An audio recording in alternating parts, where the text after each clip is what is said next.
Hello, and welcome to day number 5 of Flower Craft Festival, where we're going to create a pop-up card. In today's video, I'm going to show you how to create this really cool flower-shaped pop-up card without any cutting dies. If you haven't heard about #FlowerCraftFest, we've got some amazing crafters taking part in this collaboration. All the links are in the description down below. Here is the free calendar you can get from Buy Me a Coffee website, and also I designed those butterflies for you, and I also left the link. To create my card base, I've got 6 by 12 inches white cards, and I scored it at 6 inches. I'm going to use some beautiful linen cardstock, and I'm going to create 2 panels measuring 5 3/4 by 5 3/4 of an inch. I'm going to use my liquid glue to assemble them inside of the card. And this is very crucial. Whenever you create any pop-up card, I do encourage you to decorate the inside of your project first.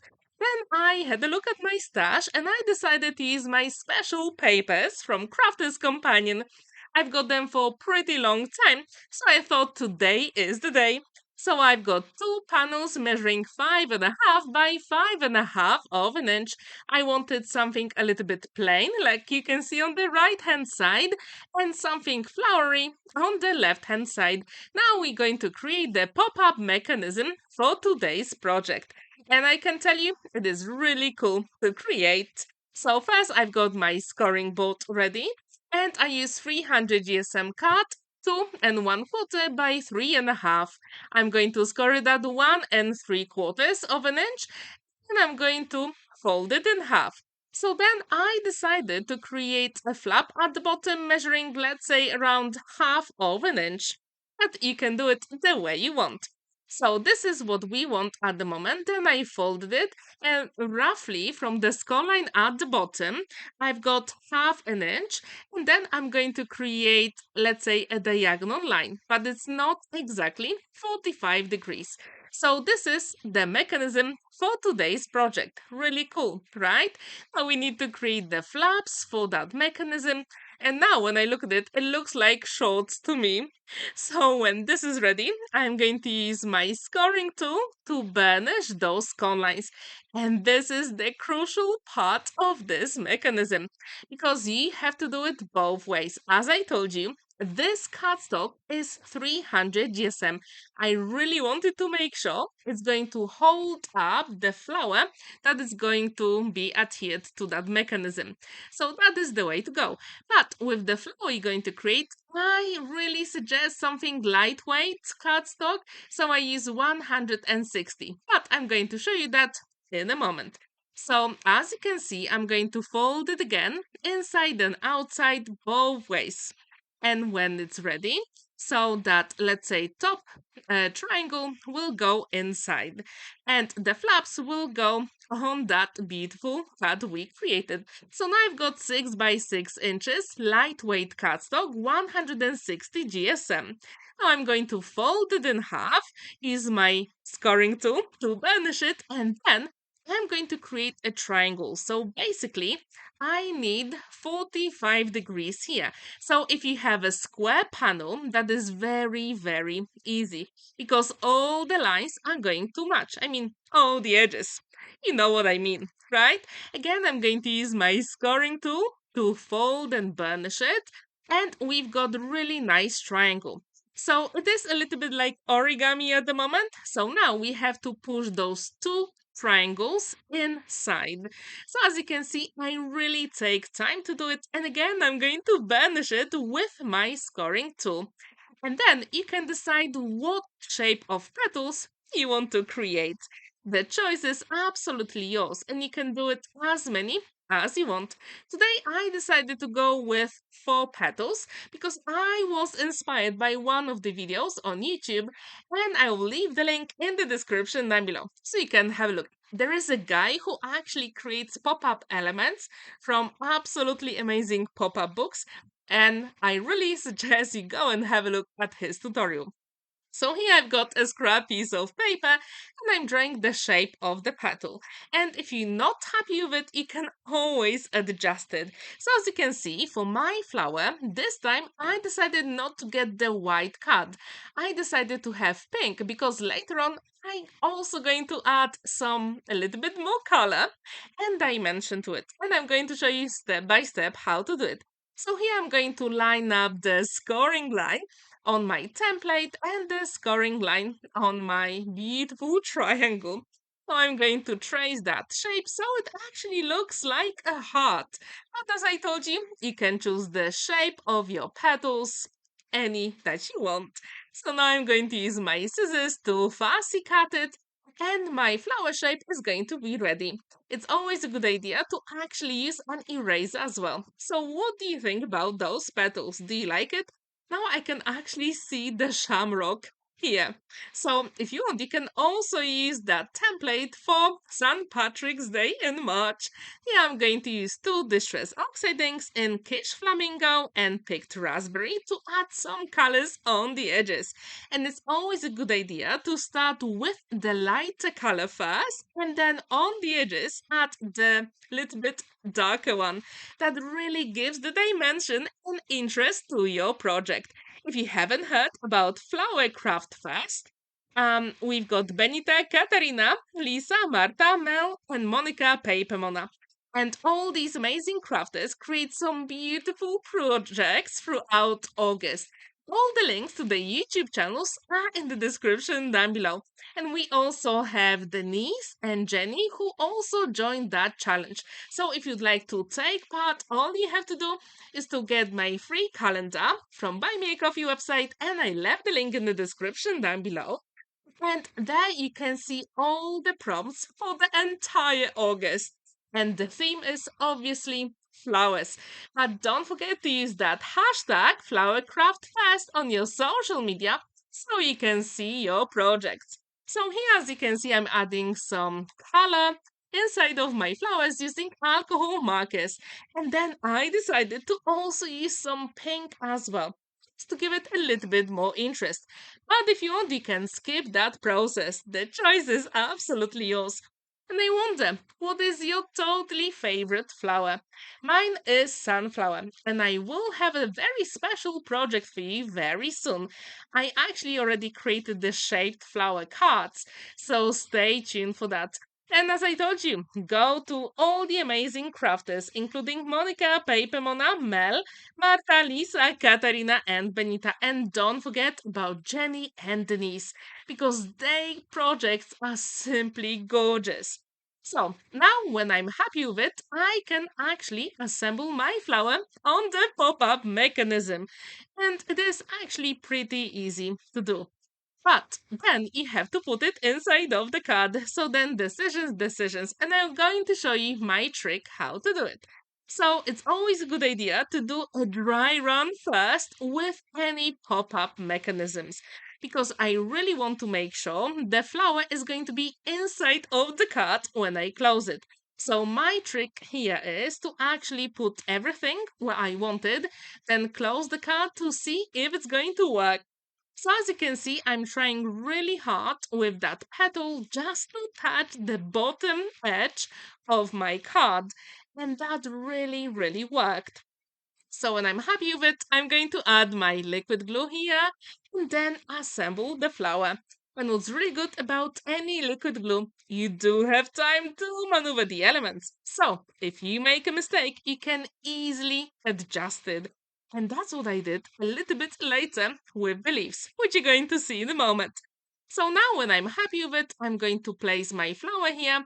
As you can see, you have to make sure the mechanism is up to the score line in the middle of your card, because this way it's going to work perfectly. So here I'm going to close the card and then do the glue on the other side. And it's always a good idea to burnish it really well and make sure the glue is set before you move on to the next step.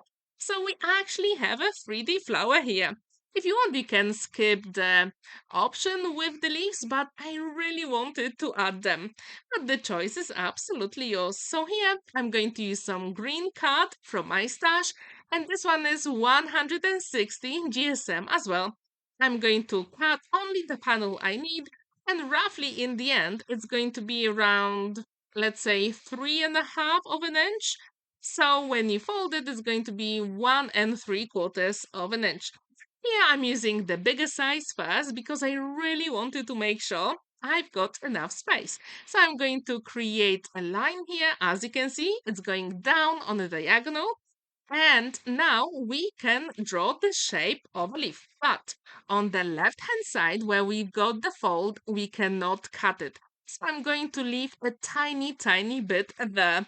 So make sure you do that as well, because otherwise your mechanism is not going to work. So I'm using my pencil to draw the leaf shape. I'm happy with it. I'm going to use my scissors and fussy cut it. So as you can see, it is smaller than the panel I decided to use. And it's always a good idea to do it. Now I'm going to use my eraser to get rid of the pencil marks and then add a little bit of color. But before I do it, I'm going to use my scissors to make sure the flaps are going to be straight.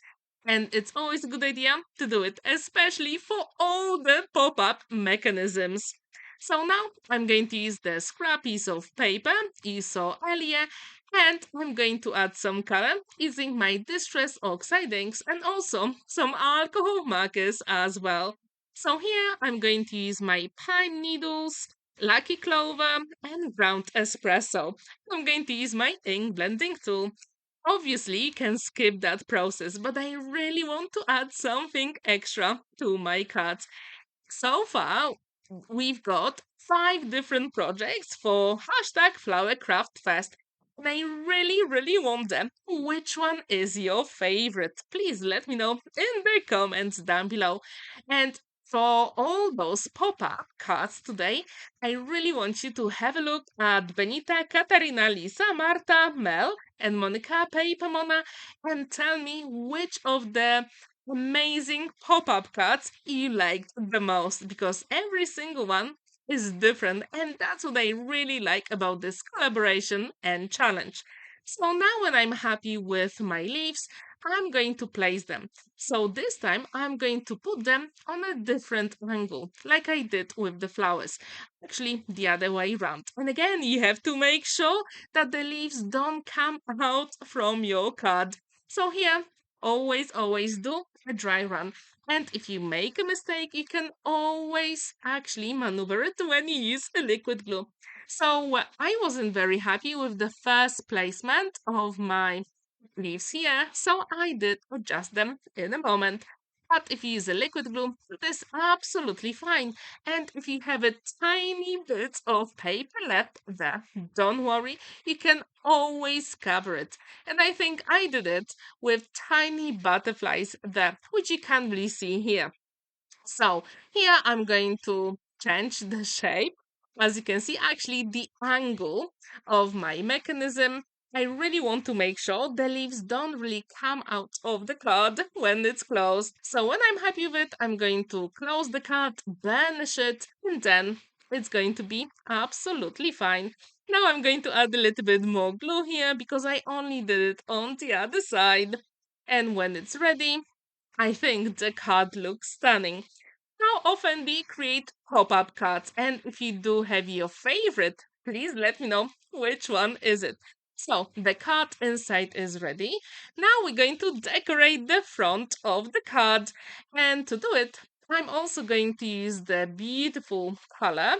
And it is 5.75 by 5.75 of an inch. That light pink, I think, is just gorgeous. And from my special papers, I chose this design paper with the butterflies. I couldn't resist. So this panel is 5.5 by 5.5 of an inch. I'm going to put it here, and then I really wanted to add the butterflies from my new mini collection, which you can also download from Buy Me a Coffee website, and I left the link in the description down below. So I fussy cut 2 of those butterflies. It is exactly the same one. One is slightly bigger, one is slightly smaller. And I'm only going to put the glue at the bottom of the wing here. And as you can see, when you close the card, you're not going to see the butterfly. Here I'm going to shape the wings of the smaller butterfly, put some glue only on the body of the butterfly, tear it, and then I need the sentiment. So from my stash I've got on your birthday, I'm going to add some double-sided foam adhesive for extra dimension. The cut is going to be nearly ready. But at this point, I thought I really want something more elegant to it. So I had a look at my stash and I decided to use some pearls because why not? You can get rid of the excess of the tape. The cut is nearly completed and it is time for the pearls. And if you really like them, I left the link to the Amazon where I got them from. They are my go-to at the moment for all the papercraft projects. So at this point, I thought, let's actually create the panel on the back to write the message. And I'm going to use square 5 3/4 by 5 3/4 of an inch. And then to add more interest, I'm going to create a white square as well, so we can write the message. So this 5 1/4 by 5 1/4 of an inch. And the cut is complete. So please let me know, what do you think about this pop-up mechanism card? Do you like it? Would you like to give it a go? I really hope you will. It is so much fun to create and you can create any flower shape you want. So don't forget about our Flower Craft Festival using the hashtag FlowerCraftFest and check Monika, PaperMona, Mel, Marta, Lisa, Katarina, and Benita. All the links are in the description down below, together with the free calendar as well, so you can get ready for all the prompts. And there is also amazing Denise and Jenny taking part as well. Thank you so much for watching and spending that time with me. Don't forget to like this video and see you next time. Happy crafting!